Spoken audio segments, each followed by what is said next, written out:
neste Conselho Nacional da Renamo. Como é que radiografia fez daquela reunião em particular? Bom, eu acho que aquela reunião tem todos os atributos de uma espécie de um conclave autocrático. Quer dizer, eu acho que já há muito que não via um exemplo típico de uma reunião onde se manifestou na sua potência mais alta a ditadura. Quer dizer, aquilo foi uma reunião altamente autocrática, ditatorial e altamente, para mim, fúnebre e assustadora a forma como aquela reunião aconteceu. Mas se quisermos, para não devagarmos muitas coisas, irmos se calhar a coisa que tu queres saber mais diretamente, é assim, faríamos uma avaliação correta do Conselho Nacional se nós pegássemos no Estatuto do Partido e víssemos que competências é que o Conselho Nacional tem e quais são dessas competências que foram cumpridas e como é que elas foram cumpridas nesta sessão. O Conselho Nacional, então, certo. Do Conselho Nacional. Isso seria muito interessante. Primeiro, uma das atribuições, das competências estatutárias do Conselho Nacional, que estão todas elas elencadas no artigo 29, uma das competências mais importantes do Conselho Nacional é aprovar, sobretudo neste que é a última sessão do Conselho Nacional, que antecede o Congresso, uma das questões é aprovar o relatório de atividades. Perfeito, foi apresentado. Segundo, o relatório de contas, isto é, o relatório financeiro. Terceiro, apresentar ou aprovar o orçamento para o exercício econômico seguinte. Sendo o último Conselho Nacional do mandato, então devia-se apresentar o relatório de atividades do mandato inteiro, dos 5 anos. A prestação de contas ou relatório financeiro dos 5 anos. Veja, em relação ao relatório financeiro, nada foi apresentado. Isto é grave. Porquê? Grave por uma razão muito simples. Um dos cavalos de batalha que a Renamo utiliza, e acredito que outros partidos da oposição, a sociedade civil, vocês, por exemplo, do CIP têm feito trabalhos muito interessantes. Ainda vi um dos últimos artigos que eu li do CIP, falava de problemas que houveram, acho que foi no Fundo de Fomento de Habitação, desvio de somas públicas para aí fora. Portanto, uma das questões centrais da governação é a gestão financeira. É o cerne de tudo. Isto quer dizer, em outras palavras, só para nós ficarmos com a ideia, sim. Em outras palavras está a dizer que a Renamo diz uma coisa e faz outra. Naturalmente. Pelo menos está aprovado. Estou aqui a provar com bases. Quer dizer, uma coisa é eu estar com vontade de estar aqui a falar mal de quem quer que seja. Não é isso. Estou a falar de fatos. Então, aqui está. Nós devia ter sido apresentado o relatório financeiro dos últimos 5 anos. Isso não foi apresentado. Aproveito esta questão.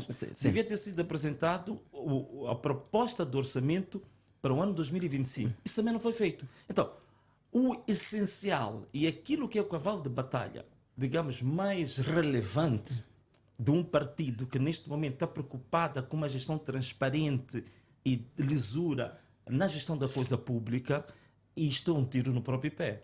E digo-te uma coisa, só para tu perceberes por que isto é importante. Algumas pessoas não sabiam disso. Eu estive a fazer contas por causa disso. A Renamo recebe, pela sua representação parlamentar, 60 deputados. Se juntarmos a representação parlamentar e talvez algumas doações por aí fora, não sei o quê, a Renamo mais ou menos, para a sua representação parlamentar, tem uma média de cerca de 10 milhões de meticais por mês. Certo. Não estou a falar das cotizações, não estou a falar de venda de património, não estou a falar de outro tipo de recursos que a Renamo tem ao longo do ano, fora dos fundos públicos. Então, só esta parte temos cerca de 10 milhões mês. Ao longo do ano, são cerca de 120 milhões. Ao gabinete do líder do segundo partido mais votado, do segundo partido do Conselho Parlamentar, começou nos 70, chegou aos 120. Vamos fazer a média de 90 milhões de dólares por ano. Se juntarmos os 120 milhões os 190 milhões de meticais por ano, os 120 milhões de meticais pela representação parlamentar, juntamos e está mais ou menos 210 milhões de meticais por ano. O que eu quero perceber, Venâncio, é esta realidade está a descrever da Renamo, fez parte, era assessor político do Souf Momad. Qual é o problema? É o presidente? Não, eu vou responder. Não te vou trair, vou responder a tua pergunta. Deixa-me só terminar esta elaboração. Mas é uma questão até de amizade. Só para as pessoas perceberem exatamente o que eu quero dizer com isso. Então, significa que se nós juntarmos estas duas componentes dos fundos públicos que a Renamo recebe, temos cerca de 210 milhões de meticais por ano. Que isto dá mais ou menos ronda por volta de 15 a 16 milhões de dólares em 5 anos. Não faz sentido uma organização política que recebeu neste mandato de fundos públicos 18 milhões de dólares e não apresentam um relatório financeiro do que fez com esse dinheiro, como é que o aplicou, que investimentos é que fez e que resultados diretos políticos, sociais, foram resultantes, passo a repetição, desse valor público. Isso é grave. Mas a questão que colocou é de quem é a responsabilidade? Não, é aqui que estamos. Primeiro, vamos começar com o Conselho Nacional. É daí que eu queria chegar a essa. Uma das responsabilidades, segundo o artigo 29, onde vem a responsabilidade, primeiro, está repartida. Há uma responsabilidade técnica. Esta responsabilidade técnica ela pode ser encontrada a partir do artigo 38, onde vem a descrição das responsabilidades do Secretariado-Geral. Isto é, o Secretário-Geral é que tem a competência de elaborar o relatório financeiro e depois submete à Comissão Política.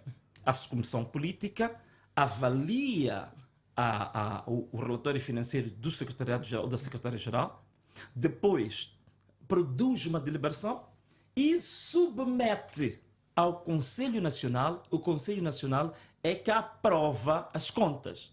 Então, significa que é uma cadeia que começa no Secretário-Geral, que faz a elaboração técnica, na Comissão Política, que faz, digamos assim, o enquadramento intermédio, e, no fim, a aprovação é feita pelo Conselho Nacional. Então, de que é um problema? O problema está nesta cadeia. Venâncio Mondlane